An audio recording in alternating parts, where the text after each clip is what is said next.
awaiting to join us on stage to take this very interesting conversation forward. So Dr. Sridevi Devireddy, stage is all yours. It's tough to follow an amazing panel, but we will try our best to follow and keep you all engaged.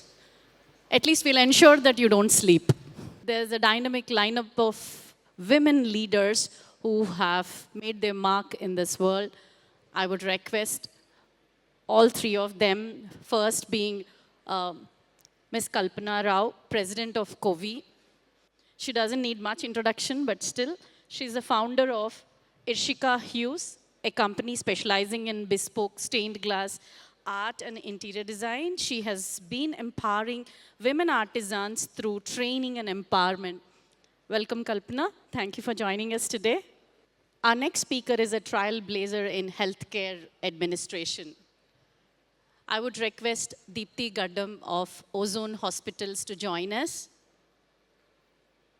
She is a healthcare administrator and innovator with over 15 years of experience in healthcare and hospital management.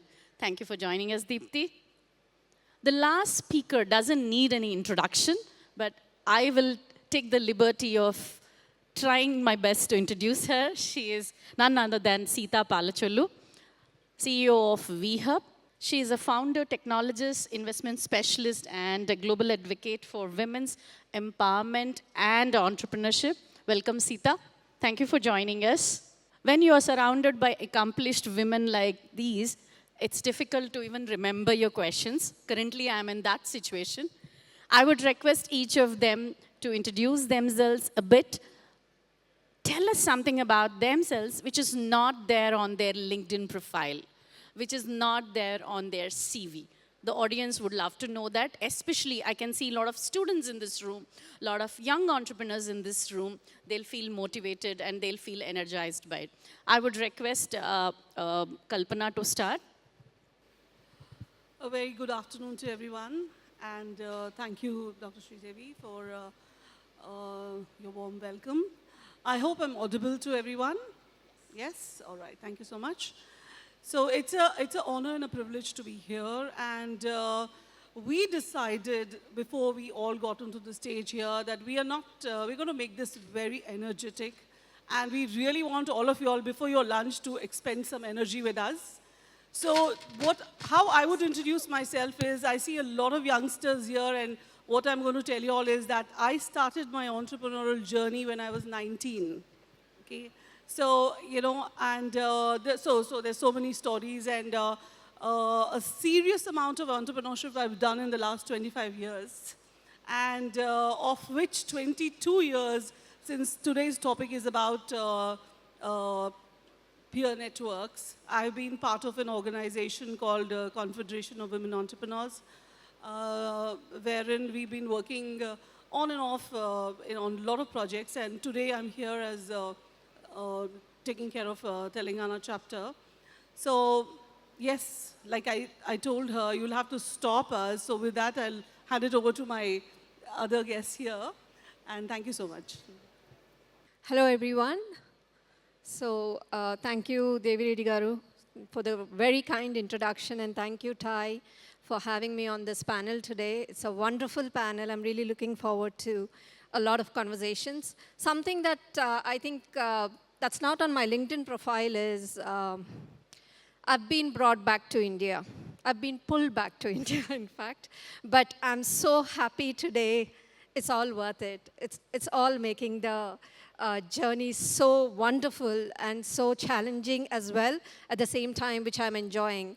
My dad gave me 1 year time. I was a commissioner of National Health Services in the UK. And he came and gave me 1 year time to come back to India and start up hospitals in India.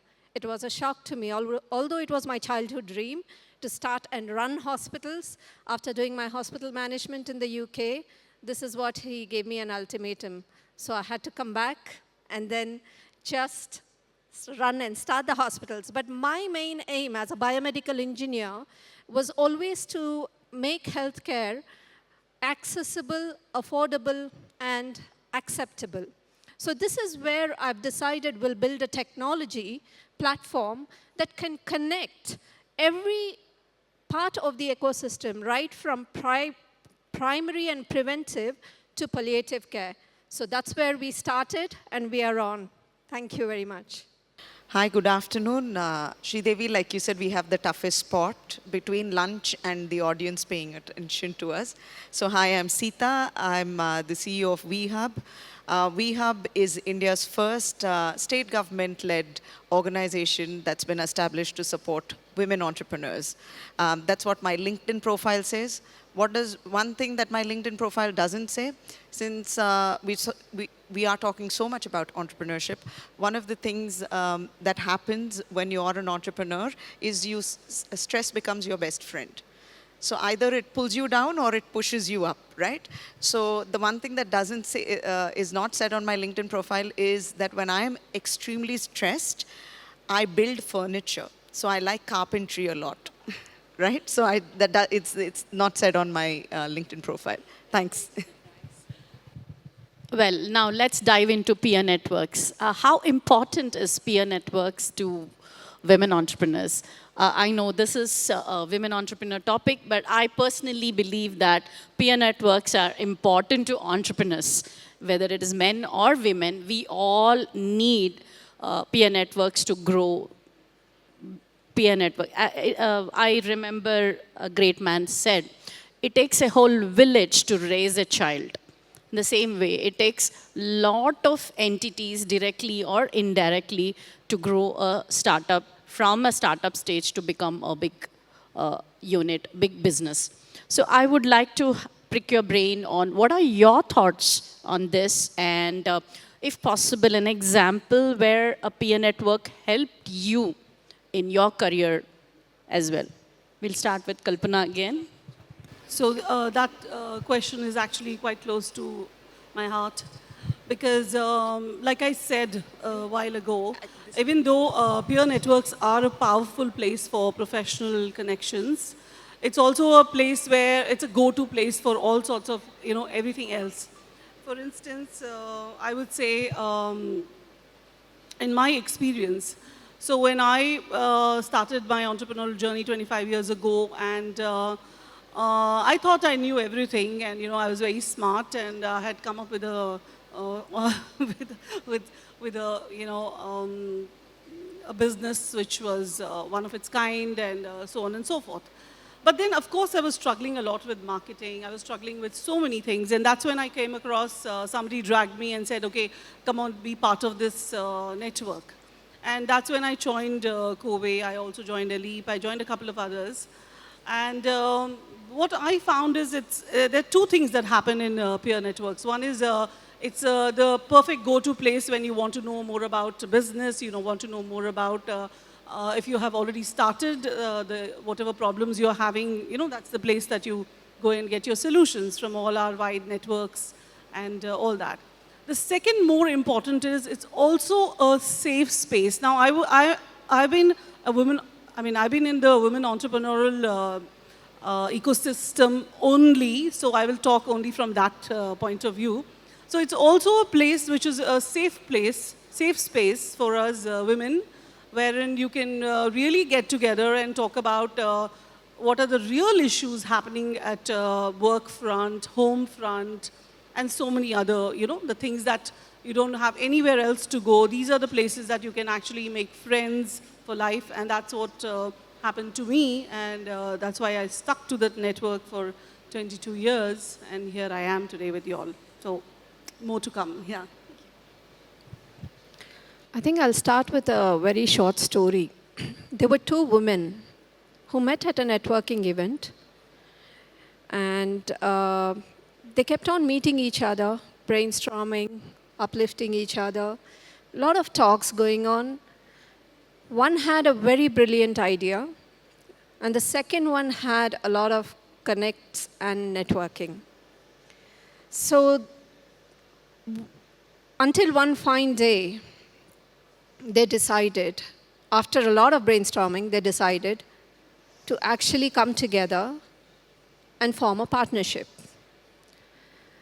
So they built a very good wellness brand which employed more than 500 employees, and over a period they had about more than 100,000 subscriptions, etc.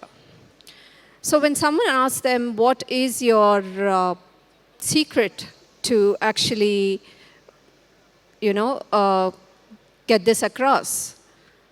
They said, we didn't compete, but we completed each other. So that's the power of peer network, guys. That's where you actually want to collaborate, network, and connect. So we should not be underestimating the power of peer networks. We didn't compete, but we wanted to complete is what our takeaway should be. So there are a lot of, I see a lot of students in here. How many of you actually have a brilliant idea and want to actually take it forward, but do not know how to do it, or in some way are stuck in some form? How many? Can I see some hand raises? Yeah, the first step is to raise your hand, yes. Great. So there are quite a few in the room. So guys, go there, network, collaborate, and get it together. Here, I want to give one example of Ozone Hospitals where we actually did this in services industry. So during the very recent World Cardiology Day, we had a do not miss a beat theme, and our heartbeat was our theme. And we actually released the heart attack kit. And we also said we'll put up defibrillators in the community. And we also wanted to train every community, every member on CPR. CPR is something that I think every family household should know how to do over 12 years. So this is what we wanted to build. And how do we do this? We didn't want to train people on CPR. Okay, that's our emergency physicians that is going to do it. So we have our emergency physician within the hospital. But what about the rest? What about the defibrillators? What about the medication? What about the pharmacy companies that we have collaborated with? So every one of us collaborated together, and all of them together made it possible for us to be able to bring this into the community and make it a healthy and better community in terms of their health. So this is one example I would like to share. I have more, but I'll leave it for Sita to share more. Thank you. Thank you. So I think leadership and peer networks go in hand. Entrepreneurship and peer networks go hand in hand. We're all described with our titles, CEO, head of so-and-so, and all of that. So wherever you are, your position is sustained because of the solid support system that you have. And especially for women, because you don't network as much, for you, your support system and peer network does matter. We are all nodding because we're women and we know, but there'll be some people who'll say, no, but you network just as much. No. But for that, we'll need a separate summit and separate panel where all of us will speak to you again. But peer networks are important because you have like-minded individuals. You don't feel alone in your journey, and you don't feel judged, and you feel supported. And a lot of the time, that's what you need. You don't need solutions, but sometimes you need to feel just supported through a phase or an idea or whatever it is.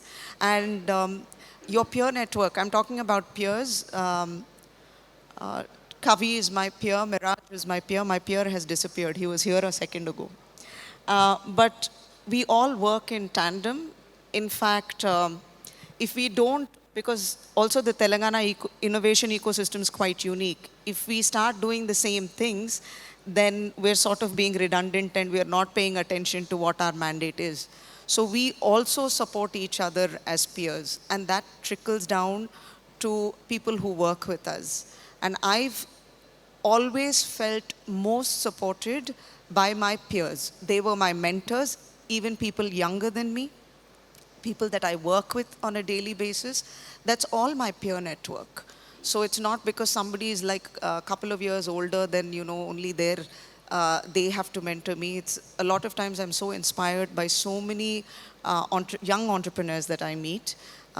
So I'd say, please give yourself time to build that support system. And don't be stuck to an idea that you should have somebody in a leadership position to mentor you or support you. No, we can all support each other. So yes, since I see a lot of students, that's where I want to stop at. Thanks.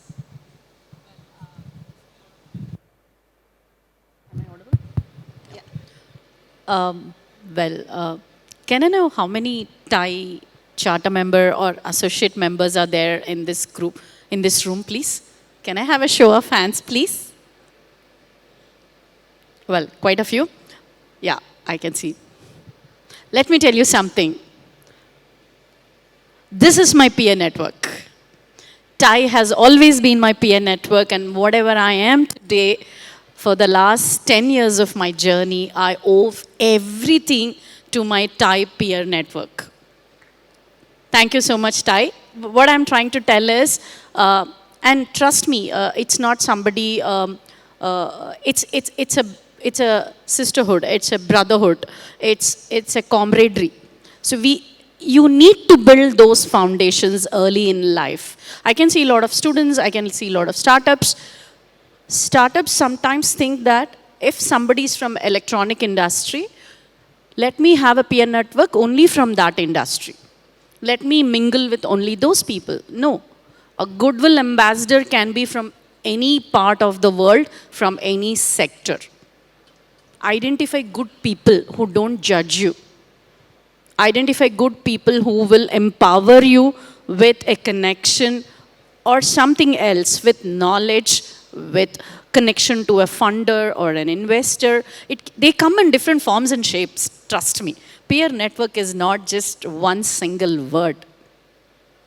I still remember, I used to be with TiE 10 years ago.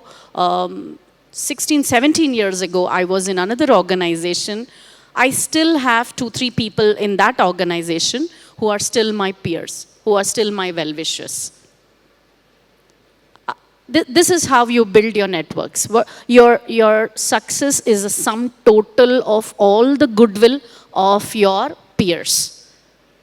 Hope I'm able to drive a point to the youngsters here. Well, coming back to... I'd like to add one point because there are Yes. so many youngsters in the room. Please. Also, the number of LinkedIn contacts you have does not mean net worth or network. Let me be very clear. Please don't Get carried away. Yeah, it's not. The number of LinkedIn contacts you have is not what it is. It's people who support you, support your vision, and are aligned with your goals. While you can all network and we can all be in different places, find those anchors. You know, the broader room will always be available, but don't just rely on populating your phone book in LinkedIn. Thanks. Yeah. And don't get carried away with the number of likes you get in any of the social media handles. They don't mean anything. How many of you agree with this? Wow. I'm thankful that the future of my country is in safe hands. We have an enlightened group here. Yeah, enlightened group. Deepti, I would want to touch upon a very sensitive topic. I've studied in Oxford myself. You have studied in UK. You have worked in UK. I would like to understand the different work ethics, or I would say work culture in both the countries, or what were your learnings from each of the work cultures? What were your observations and the learnings? Hope they're not very sensitive or you don't want to share them. Something which you can share, we would love to hear. Sure, thank you. You put me on the spot. Thank you, Sridevi Garu. Very good question, but very challenging to answer as well. Being in the UK, of course, there are many I'll first talk about women, then I'll talk a bit about generic, but there are many women entrepreneurship networks. There's British Association of Women Entrepreneurs. There's a lot of women entrepreneurs network, etc. But I see one startling difference for our entrepreneurs in India and in the UK. Compliance. Compliance is very key. Compliance to start a company, compliance to get all your registered registered aspects, bank accounts, VAT number, GST number, whatever you call. So all of these are done in a span of seconds in the UK. You can do it on your own. But here, sometimes when we know whom to go, it still takes time. But there are so many that do not know where to go, how to do it, whom to approach. So this is one startling difference that I see even in very early entrepreneurship journey. So that's one thing. The second thing, coming to women specifically, how many of women who want to, generally, how many of the women here are supported by their parents, with the kids or with any other chores in our lifetime, in our daily chores, by the parents? Everyone, anybody. So I see quite a few, right? That's one other difference. Guys, in the United Kingdom, do it yourself. DIY. So that's one thing all of us have to take advantage in India, and we are getting the support not just from our parents but from our extended family like TiE. So please take advantage of that, and that's what is our way forward in India to start entrepreneurship. And the third thing, the basic compliance. In the UK, we have stability, structure, transparency, and trust. But in India, such a diverse population, such a diverse talent. Guys, we have, I think sector specific is very much in the UK, but in India, start any sector. You have a mentor, you have a support system, you have everything here. So I see many of my previous nurses or doctors that are in the UK and are planning to come back to India or are planning to start up a venture. I said, this is the ground, guys. This is the ground for India to come back and start up any of your ventures. So you have enough support here, unmatched creativity, unmatched innovation. So please, this is the place, and this is the main difference I would see, Sridevi Garu.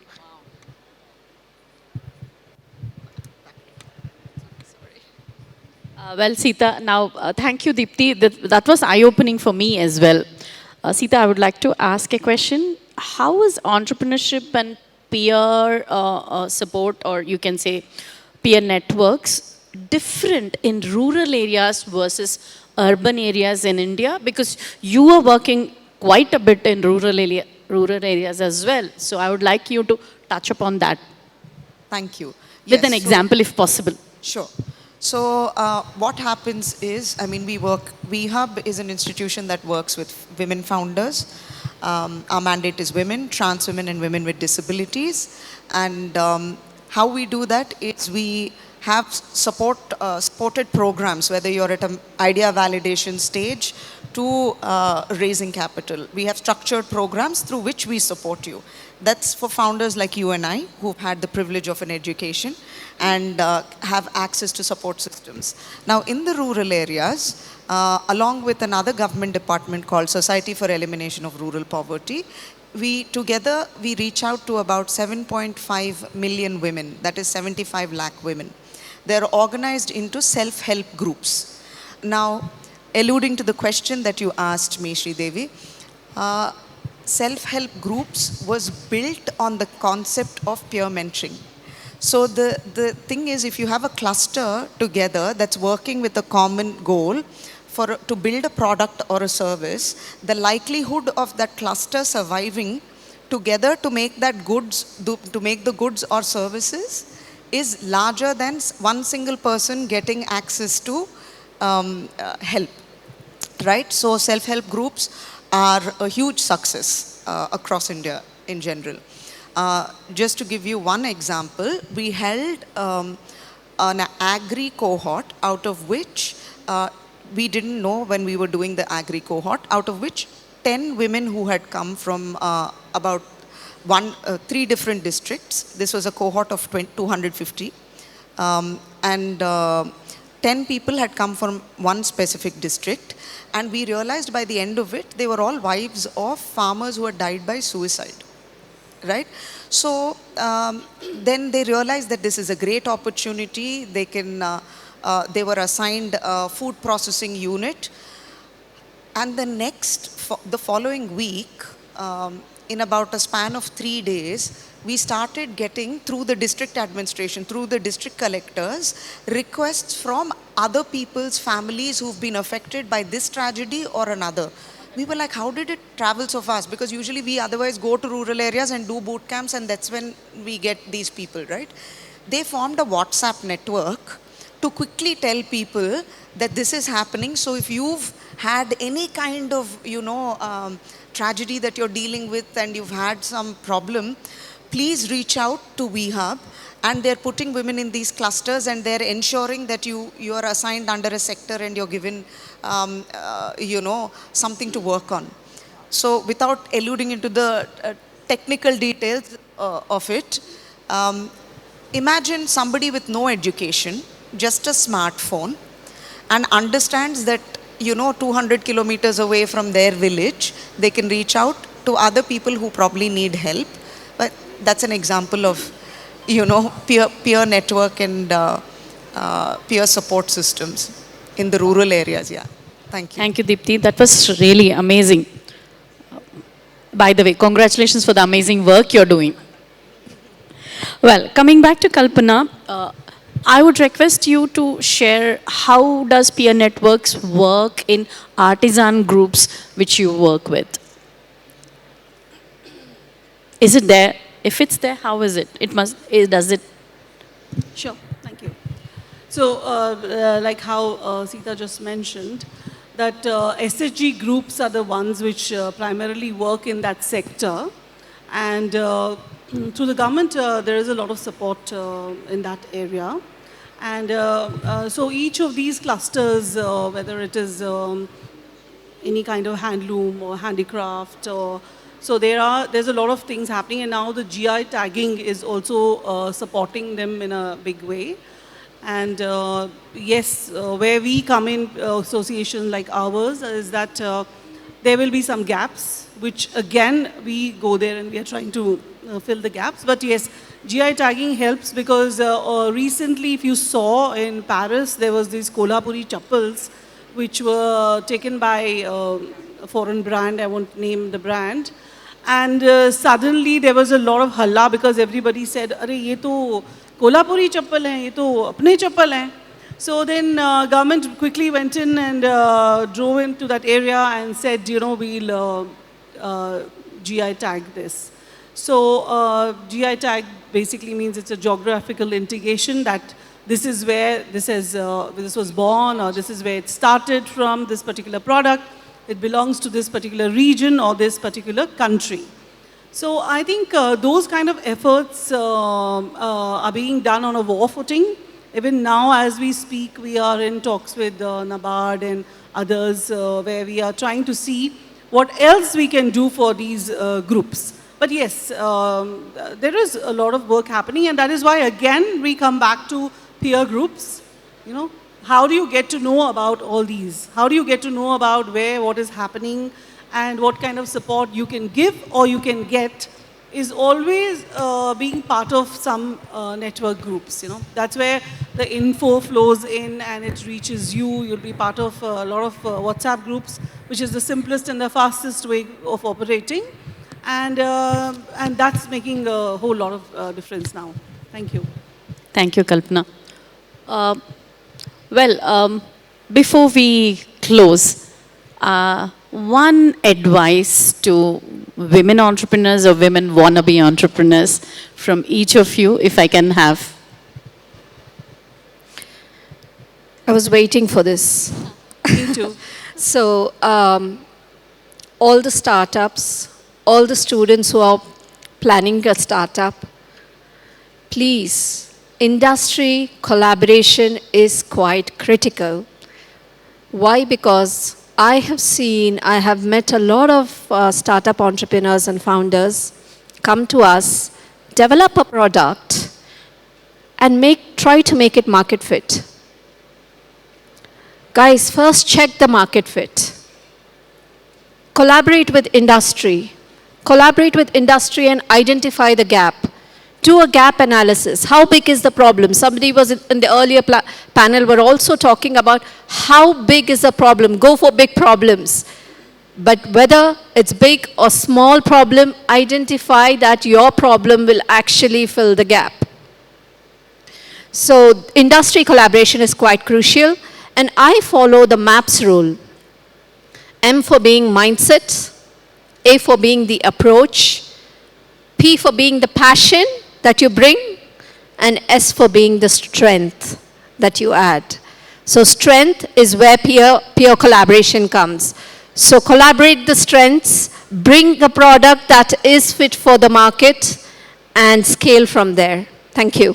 I've said this on so many platforms and I say this regularly. When Sridevi had asked how many of you want to be entrepreneurs or have ideas, so, most of you put your hands up, right? So the first thing that you need to know is to ask for help. So you can have a bunch of friends. So Deepti can be my friend, but she will never know what's on my mind unless I ask. So learn to ask for help the right way. Also, when you see really senior leaders or mentors and you want to go and approach them for mentorship, please don't go and say, this is my idea, what do you think I should do? Never do that, because that immediately dilutes your ask. You identify your top 3 points and say, this is what I need to move from point A to point B. And I've tailor-made my answer to all the students that are here, because I see the hall is filled with them. And we often get requests, and I see my peers get requests where they say that. So learn to ask for help, learn how to ask for help. Half of your problem is solved. And if you ask, you shall receive. If you don't ask, you will be in your quiet corner, struggling away, thinking you can do everything and solve everything by yourself. Thank you. Okay, now, now you all have heard about all the correct things to do. You need to go to the market, you need to have everything done. But like I shared earlier, I started my entrepreneurial journey when I was 19. More or less, आप लोग सभी उसी उम्र के होंगे या आगे पीछे होंगे अभी. तो after so many years, what I am proud of, and I feel that that is something that I want to tell everyone here, is that you know, a lot of ideas will come and you will talk to many people and say, मुझे कुछ करना है, मैं क्या करूँ? Somebody will give you this idea and that idea and so many things, and you'll have a whole book filled with ideas. But what I would, from my experience, say that, you know, the idea that you totally resonate with, you know, for me it was art, for it was creativity. Now, after that, yes, you can make it into a business, you can find out what's the market needs from it, and so on and so forth. You know, do all the right things, get the peers, and everything. But, sabse pehle, you know, 25 years or more I have been doing what I do, and there's not a single day, and I swear, there's not a single day that I got up in the morning and said, oh, shoot, I have to go to work. Or I need to go back to my business. ऐसे कभी हुआ ही नहीं. I'm always looking and excited कि how soon can I get to work? Whatever be the issues and the problems, that we will solve later, you know. But the thing is, मेरा पूरा दिल उसमें है, you know, मेरा पूरा ज़हन उसमें है. So please, take your time, but make sure that you choose something that you totally resonate with and you want to do it. Yes, you can make the changes as you go along over the years. You know, you can add and delete and go with the whatever is trending. But so because having been to B schools and I was told that if you're not making enough money, chuck the business, you know. But I fought and I said, no, I'm not chucking the business. I'm going to find out what's missing and put it there. I'm not chucking the business. This is my baby and I'm not chucking it. So I think that is what I want to leave you all with, that I can see a lot of youngsters, so please keep that in mind, and that's what worked for me. Thank you so much. Thank you so much. I personally am learning a lot from all the 3 beautiful ladies on this stage. We are open for questions, but I would request people to ask the question, not give us a big briefing about themselves. Any questions? We can take two. I can see somebody here. Can someone hand over a mic, please, to this One dynamic hand go girl up here? Yeah. Right, yeah. Yes, I'll come back to you once she's done. So we have 2 questions coming your way. Yes, yes. All yours, please. I just heard what was your struggle. I didn't hear the rest of it. Is it only you just want to know what, as a teenager? No, I'm not saying I'm facing any struggle. I'm saying what's one struggle. No. I know. You're asking avoid. me. Yeah, I got it. Yes. Okay, thank you. Thank you for your question. Yes, I'm very. kind of shivering. This is my first time asking a question. Yes, good question. So, yes, of course, when I said that I don't want to, now this is going to be a little radical, I said that I don't want to go to the regular college every day thing. I want to do college, I will study, but I want to do what I want to do. So it was like I enrolled myself into courses and I went and interned with the people from whom I thought I should learn and I will get to learn a lot. And on the side, yes, I completed whatever education everybody wanted me to do, and it was helpful too. But yeah, I didn't use, so the resistance, yes, a lot of resistance. Everybody thought I'd, really lost it. And, but yes, my parents were amazing, and they just let me do what I wanted to, though they didn't understand what I was doing, but they did, but yes. To the society, to everyone, I say, lagega ki, like my own teachers used to ask me, when everyone is going in that direction, Kalpana, why you want to go in the opposite direction, So I said, because that's what I know what to do. So I think, yeah.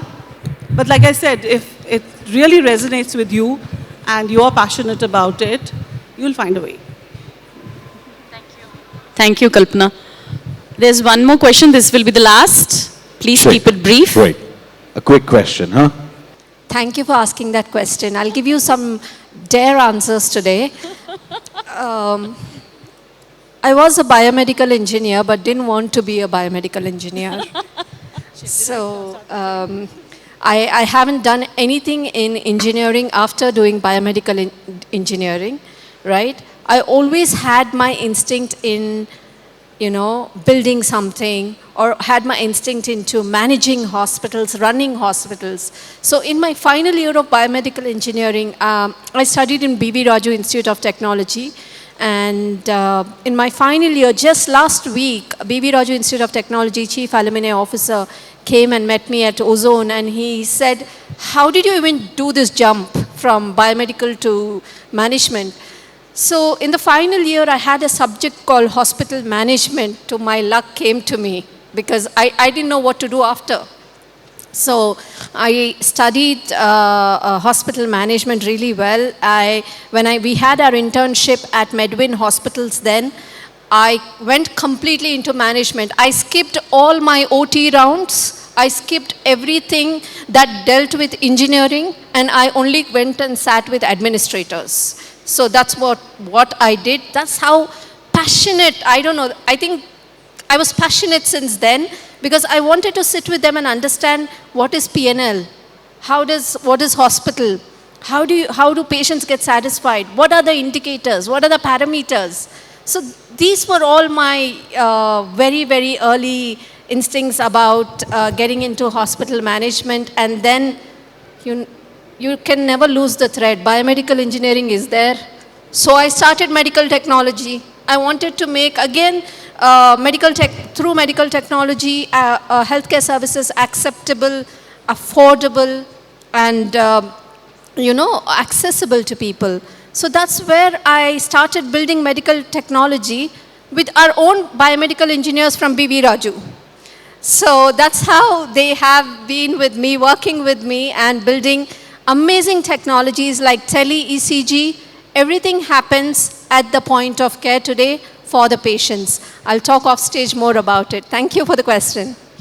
Well, what a panel. Thank you so much, ladies. It was an honor and a pleasure to be part of this panel, and I'm sure the audience had good takeaways, especially hope you guys have been inspired. Thank you so much for being a great audience.